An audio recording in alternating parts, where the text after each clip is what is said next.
Il y a quand même de quoi être un peu inquiet quand vous observez le déferlement de courriers, de témoignages que vous vaut le seul fait d'avoir abordé la question de la retraite. Il était difficile d'imaginer, lorsque j'ai fait état des difficultés de mon voisin de Campagnol pour demander et obtenir sa retraite, que la tapisserie administrative comportait autant de trous chez nous. Les gens m'ont écrit par dizaines pour me raconter leurs mésaventures. Alors je ne vais pas vous les décrire dans le détail, il suffira de montrer qu'à chaque fois c'est le défaut d'organisation, de logique, de bon sens personnel, de bonne volonté aussi, qui anime l'administration.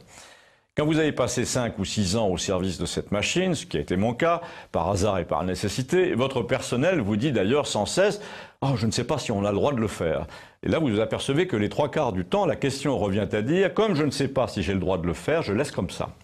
Et la plupart du temps, votre employé ajoute « Vous, c'est pas pareil, vous êtes contractuel, hein, vous n'avez pas de carrière aménagée, vous ne serez plus là dans 3 ans. Mais nous, au moindre faux pas, on risque gros ». Alors si vous voulez savoir par quoi ça se traduit sur le terrain de la retraite, commençons par l'aristocratie du retraité, le type qui vit au Portugal, parce qu'au moins on a encore là-bas l'impression d'être en Europe, hein, c'est ce qu'il m'écrit. Il a 3 caisses de retraite et il faut qu'il donne la preuve qu'il est encore vivant une fois par an à chaque caisse. Mais chaque caisse lui envoie le bordereau à une date différente, ce qui fait qu'il doit aller 3 fois par an au consulat pour pointer comme un malfaiteur. Il n'y a pas eu un seul de ces gens-là pour lui dire « fixons une date unique ». Non, ça c'est donc le gros retraité, celui qui a de quoi vivre au Portugal, mais il y a l'autre versant. Il y a la dame qui m'écrit, 61 ans et 7 mois, qu'elle ne peut pas prendre sa retraite faute d'avoir assez cotisé, alors elle préfère travailler comme assistante maternelle pour compléter ses trimestres. Oui, mais hélas, de temps à autre, il y a moins d'enfants qui réclament ses services, alors elle perçoit un complément de Pôle emploi. Alors une fois qu'elle a atteint l'âge légal de la retraite, ce qui est le cas, Pôle emploi lui écrit qu'il faut qu'elle demande sa retraite parce qu'il faut que sa demande soit refusée. Hélas, pendant les 7 mois pendant lesquels elle attend le rejet, Notre-Dame est privée de son complément de salaire. Le tout pour recevoir à la fin un courrier qui dit qu'elle ne peut pas partir en retraite. Donc, espérer pendant 7 mois une réponse négative, c'est quand même le comble. Au passage, Pôle emploi n'indique pas du tout à la dame comment on paye son loyer quand on est privé de ressources en attendant la réponse.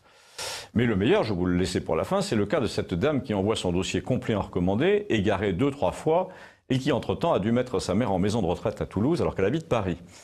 Elle s'est installée près d'elle provisoirement. Or, c'est à Paris qu'ont lieu les rendez-vous à 8 h du matin pour la retraite. Et comme elle n'a pas les moyens de voyager la veille et de passer la nuit à l'hôtel, elle y va en voiture pendant toute la nuit. Vous imaginez la tête qu'elle fait à 8 h du matin. Et le délai pour obtenir cette fameuse retraite aura été de 8 mois.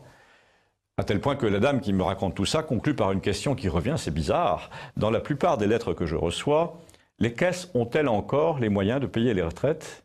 Et en fait, tout ce cirque n'est-il pas là pour accumuler les obstacles et pour payer le moins possible, le plus tard possible, parce qu'on n'a plus les moyens, on n'a plus d'argent? Vous allez me dire que c'est une question ridicule, mais il est quand même intéressant de voir que des gens commencent à se la poser sérieusement. Et puis il y a le thème des centenaires algériens aussi, qui revient souvent dans les lettres que je reçois. Vous savez, c'est un truc dont les socialistes nous ont dit pendant des années que c'était un mensonge. Manque de peau, justement, la Cour des comptes vient de nous redire une énième fois le contraire. Il y a bel et bien 1 milliard d'euros envoyés chaque année en Algérie à des retraités dont l'existence, pour une part d'entre eux, les fameux centenaires, est assez difficile à prouver. En tout cas, eux, on leur demande pas d'aller pointer au consulat 3 fois par an, mais ça doit être par charité à cause de leur grand âge. En tout cas, je suis très preneur de tout témoignage direct sur cette question. Merci.